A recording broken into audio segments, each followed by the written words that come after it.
Hi, I'm Bret Primack, aka the Jazz Video Guy, and this is a video about my return to YouTube. I started the Jazz Video Guy channel on YouTube in 2006, coming up on 20 years now for the channel. And last year, the past couple years, I really haven't been doing very much posting.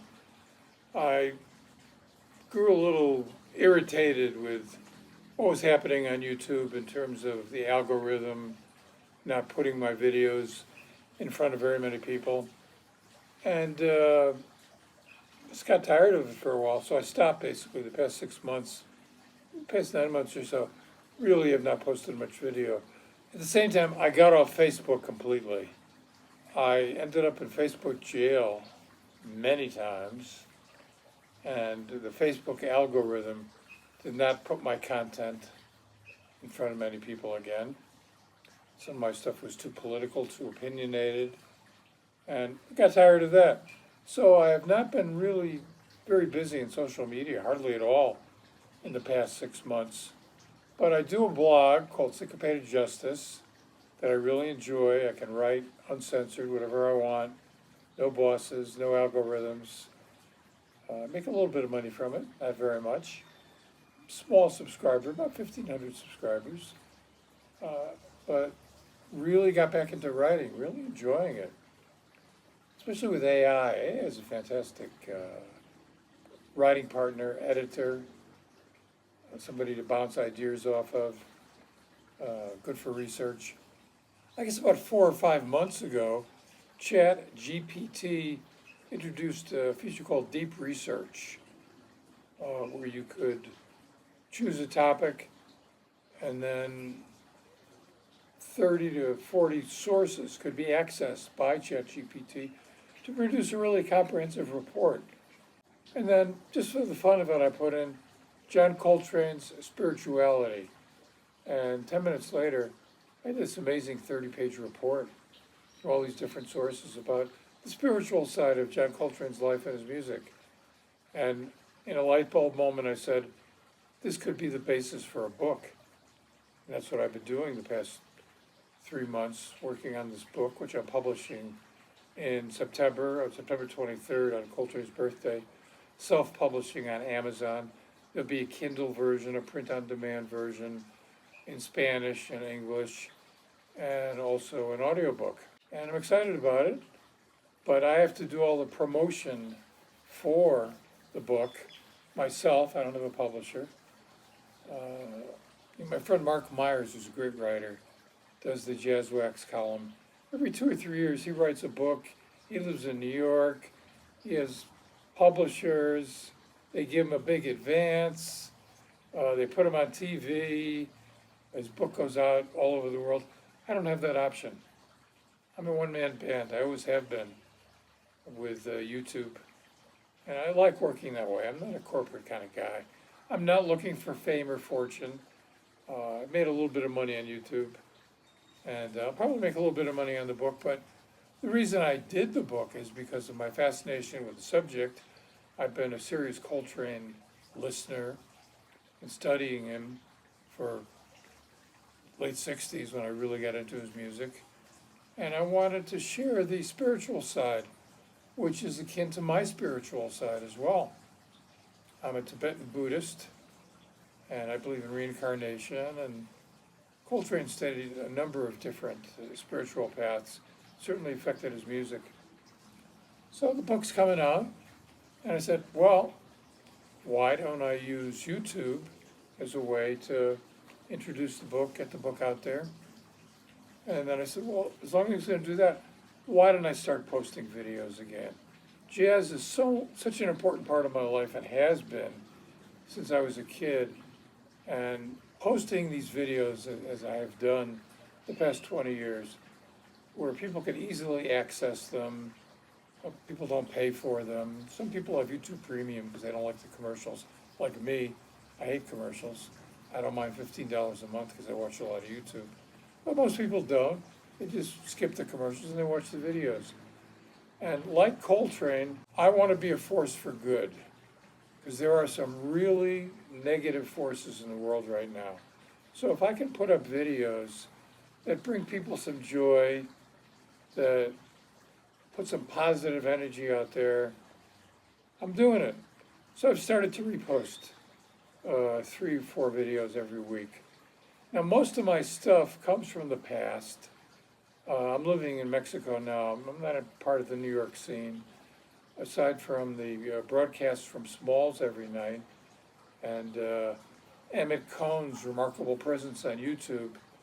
Emmett's doing a fantastic job with his trio and the musicians that he plays with.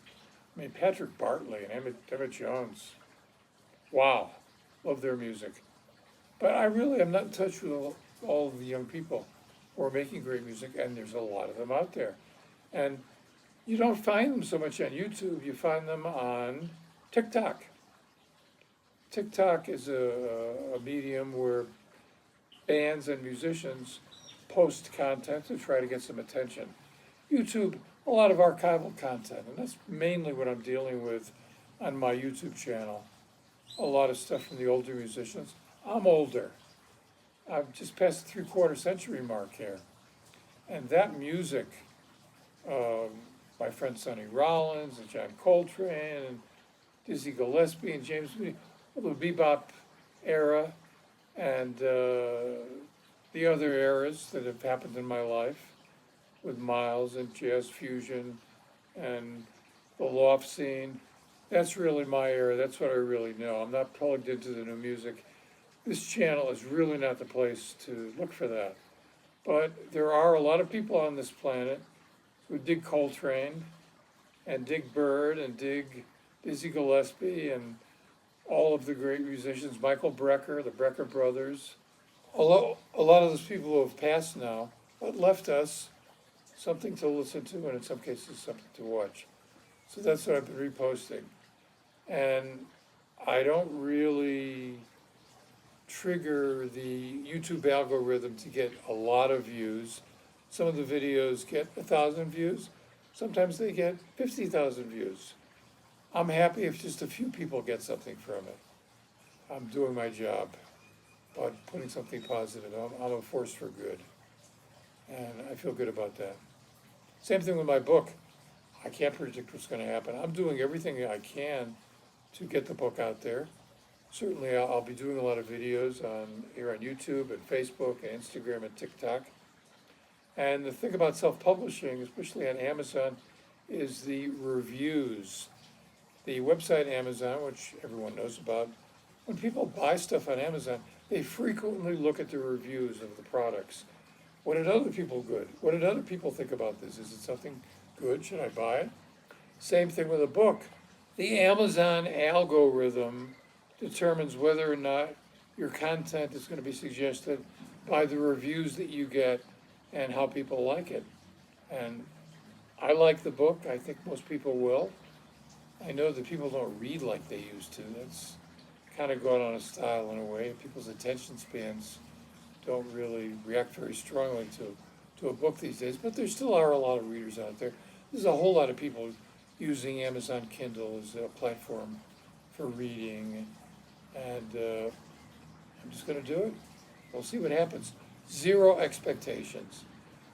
Either I'll do okay, or maybe I'll get lucky. The Amazon algorithm will pick up the book.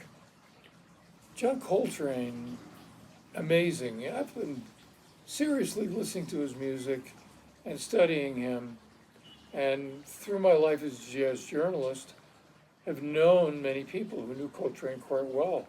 Like the 10 plus years that I spent working with Sonny Rollins, producing his website, and a lot of videos, more than 100 videos on this channel about Sonny. And my dear friend Jimmy Heath, McCoy Tyner, who I knew a bit, spent some time in the studio with him for one of his recordings. Got a chance to spend some quality time with him. And my dear friend Gary Bartz, who used to practice with Eric Dolphy and knew Coltrane. And Bish, my piano friend Walter Bishop Jr., played it with the Art Blakey Big Band and the Quintet on a session with Coltrane. And also, I worked with Billy Taylor for 10 years.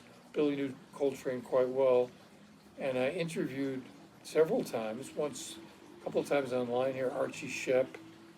And I used to hang out in the kitchen at the Vanguard, and I got to know Farrah Sanders as well. So I have some direct contact with Coltrane through them. And then, of course, the many books that have been written. Undoubtedly, Lewis Porter, who's a Coltrane scholar, wrote the definitive Coltrane biography and continues that work with his website. Lewis is a good friend of mine for almost 30 years now. And he's devoted to John Coltrane, and his book is great, and his Substack blog, links down below, is highly recommended. When I told Lewis I was writing this book, he said, well, you really have to go to my blog because I have new information. And there is some new information about Coltrane that he shared that is in my book. So I'm focusing on Coltrane from a spiritual perspective, but also this book is totally different than any other jazz biography because it is a multimedia biography. That means when you read the ebook, there are links. You read about a Love Supreme, you click on a link, you listen to a Love Supreme while you read. There are literally hundreds and hundreds of links in the book itself. Now, if you're not using an ebook, if you're reading the hard copy, and I will be publishing a paperback edition, I'll have QR codes. So you can read, use your camera to get the QR code and go to YouTube and listen to the music as well. Links for music, links for video performances, links for transcriptions, links for interviews about Coltrane, links with Coltrane. So it's a multimedia experience. It's not just a book that you read. It's an experience, a sonic and visual experience, which I think Coltrane deserves. And one of the joys about doing a book like this is you get to know your subject matter very well. And Coltrane, an amazing person. I'll talk more about that as we get closer to the book and you can get more information about the book. But Coltrane never ceases to blow my mind, and his music, I can listen to it over and over again. There's always something there. And late Coltrane, after 1965, after A Love Supreme and then Transition and Ascension and Om and Interstellar Space and Stellar Regions and Expressions, went in a whole different direction. And I've really tried to provide more information about that, why he did that.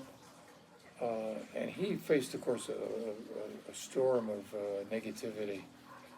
Critics really, very, very negative response to that. And a lot of people just not dig it. The same thing happened in the early 60s with Dolphy.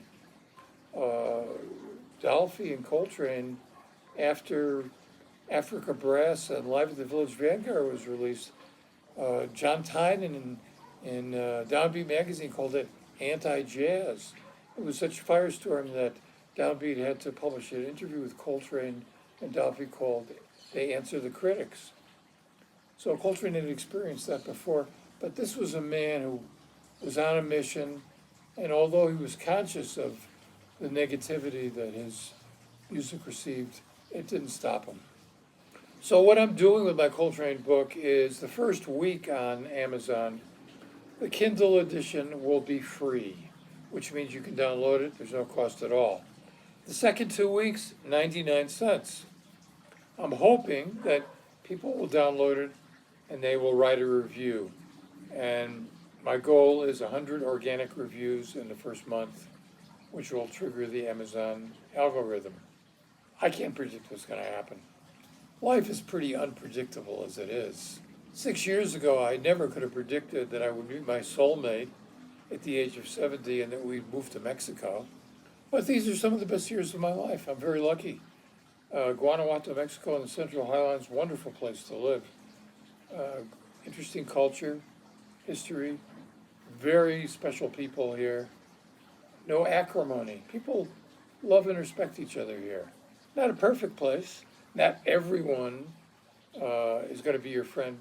90% of the people here treat their fellow Mexicans, expats, strangers, with dignity, with respect, with compassion.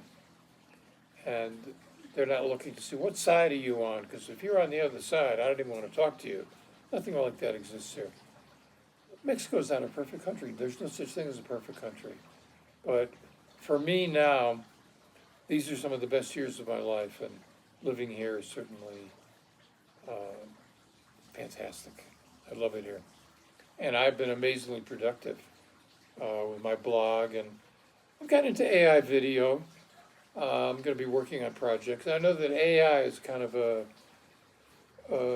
some people hate it, some people love it. It's going to change the world dramatically in the next 10 years. I don't think that's going to be negative. AI was very helpful for me in writing the book. I wrote a biography, a full-length biography in 3 months, because with AI I was able to do research almost instantaneously. And without a book editor, when I needed feedback, I just uploaded what I wrote within 10 seconds. Fantastic feedback, a lot of suggestions. So AI was extremely helpful in the writing process. I think AI is good for writing letters and short things. AI can't write a book. That doesn't work, although who knows what's going to happen. And I don't like AI music. I don't think there'll ever be an AI Coltrane or an AI Charlie Parker or an AI Michael Brecker. But sadly, the way our culture is, most people aren't going to know the difference anyway. But for me, for those of us who know what Coltrane really sounds like and what he did, AI isn't going to be able to touch that. So lots of videos coming up here. I hope you enjoy them. I'll be revisiting some of my old stuff. As I said, I'm not really in touch with the current jazz scene. You're not going to see many of those cats on here, but they're on YouTube. I mean, what Emmett Cohen is doing on YouTube is just fantastic. It's not only young musicians. He's playing with Ron Carter and Houston Person and a lot of the older cats because he's into it. He respects it. And Patrick Bartley is a monster. I mean, these are guys 30 years ago, they would have been with Art Blakey or Horace Silver or, in the best groups. They're on that level. And there's a number of people like that. There's a record label and a thing called Jazz is Dead. Jazz is not dead. Sonny Rollins once told me, jazz is a spirit. You can't kill a spirit. Jazz is never going to die because it's such a universal form of expression that reaches so many people. It's not going to be super popular because of social media and YouTube and the fact that there are jazz education programs all around the planet and people want to play it. It's always going to be with us.